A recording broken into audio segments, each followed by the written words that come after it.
Hi, my name is Bob and welcome to the homestead, y'all. Well, we're getting close to the end of the growing season. It's the 1st of September, so we have about 4 more weeks of growing. Christy's canning tomatoes today, so I've been out here picking tomatoes. I'm going to take these into her. I wanted to talk a little bit about the 5 different types of tomatoes we grew this year. One of the types we grow pretty much every year, and that's the Sweet 100s here. And the Jet Stars we've grown before, but we haven't grown them in a couple years, but I had some seeds left, so I went ahead and grew them. So what I want to do is just talk about these different types of tomatoes, what we like about them, what we don't like about them, and what we're going to grow next year.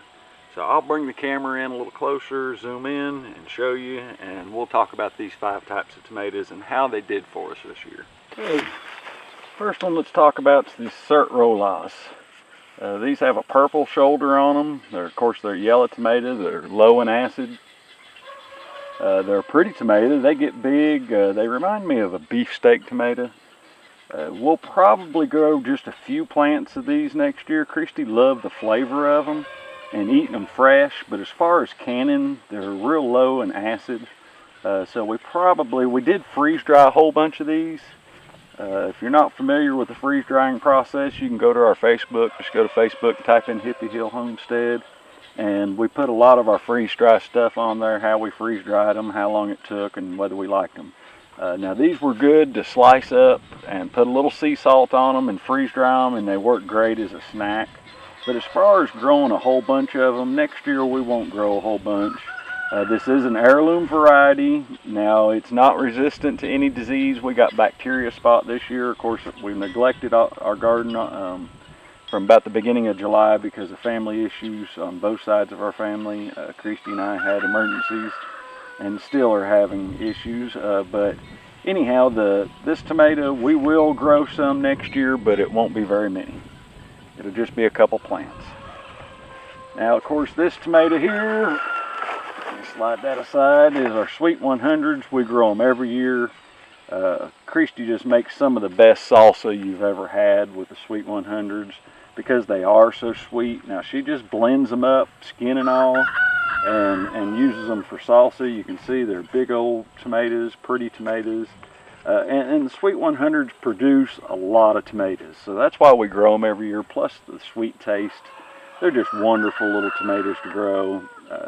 They are kind of disease resistant. Now bacteria spot will get on them, but they'll keep growing, they'll keep producing tomatoes even with bacteria spot. Okay, the next one I want to talk about is the pear tomatoes that we got the seeds that are seed swapped from a gentleman that had got them from Italy.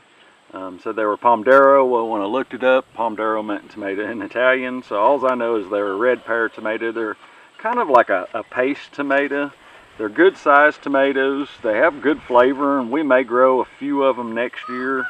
I'm not just crazy about them as far as how they grow. They're not a determinant, but they're almost a determinant, and they're real stiff, but yet when they get a lot of tomatoes on them, they break real easy. So you have to support them real well. Like I said, I may keep some seeds just to have and grow them as a novelty, or just to eat fresh. But as far as canning them goes, I'm not sure. They didn't produce a whole lot of tomatoes. I mean, each plant produced a decent amount, but once they produce, they quit producing. So like I said, I don't know if I'll grow them again next year. And then of course these are our Jet Stars. Now Jet Star is a hybrid tomato, but they're a consistent tomato. They remind me of a big boy. They grow a nice pretty tomato. They're a great canning tomato.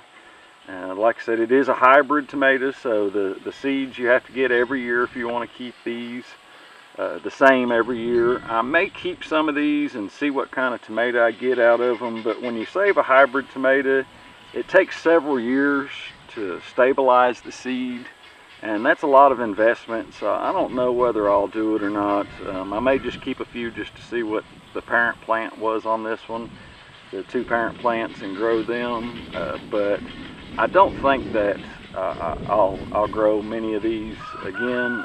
Like I said, they remind me of the big boys and better boys. I might just grow the better boys next year. I'm not sure. These were the last of my Jetstar seeds, and that's the only reason I grew them this year, is just because I had seeds left. So I'm not sure. Next year I might go with a Big Boy or a Better Boy tomato, just because they produce a lot more tomatoes than what these did. Now these did a good job, don't get me wrong. They produced a bunch of cannon tomatoes. We've probably, I don't know how many pounds off each plant, but they've produced a bunch of tomatoes. So if you're interested in a good cannon tomato, hybrid tomato, then a Jetstar is definitely the way to go. Okay, now the last tomato that we grew is a cherry tomato, and we love these little tomatoes. The original was a hybrid. It was called a Midnight Snack, and Christy and I got the seeds from a couple up in Kentucky. We'd stopped at a yard sale and got to talking to them about gardening, and they gave us some seeds. They gave us 3 little tomatoes about that size, little cherry tomatoes, because it was in October and they'd already had a frost. So there was only 3 little tomatoes left, and so we kept the seeds off of them, and every seed sprouted. So this year, when we grew them, we weren't sure, since they were a hybrid, what kind of tomato they were going to produce, and they still produced the Midnight Snack tomato, or at least one of the parents of it. These are a great tomato. The plants have bacteria spot on them, and they're still green, they're still growing, they're still producing tons of tomatoes. So I'm going to try to stabilize these tomatoes, these seeds. This year I've bred them back to the healthiest plants I could find, the biggest, strongest, healthiest plants. I've bred some of these tomatoes, so I'm going to try to stabilize the seed over the next 4 or 5 years. Since this will be the 3rd growing season into them, it takes several years to go ahead and stabilize the seed to where you get the same tomato over and over and over. So each year what I'm going to do is pick the ones that have the characteristics that we want, which is the black shoulder. We want that because that means it has the antioxidants in the tomatoes, so it's better for us. Plus the flavor of these it's just tremendous, just a great flavor. The plants are a dark green all summer long. Even in the drought and the heat, they've stayed a beautiful green color. And like I said, they're very disease resistant. So if I can keep those characteristics where they produce a lot of tomatoes like these do, they keep the black shoulder, they're still disease resistant, and they put off tons of tomatoes. If I can do that over the next few years, then I'll be happy. And this will be a tomato that we grow the rest of our lives, or as long as I'm able to grow tomatoes. So that's the 5 type of tomatoes we grew this year.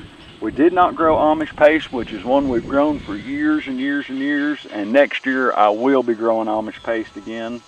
Also some Romas. I'll be growing Romas next year because we did not have, now these tomatoes, these Jetstars did a great job, don't get me wrong, but I'm going to grow some Romas next year. And you'll see that in our video coming up in the spring when we plant our garden, or while we're planting our garden. I'll talk a little bit more about the tomatoes that we're going to grow next year. But for this year, that's what we grew. If you have any questions or comments about any of the tomatoes we grew, please leave it below. And as always, thanks for watching.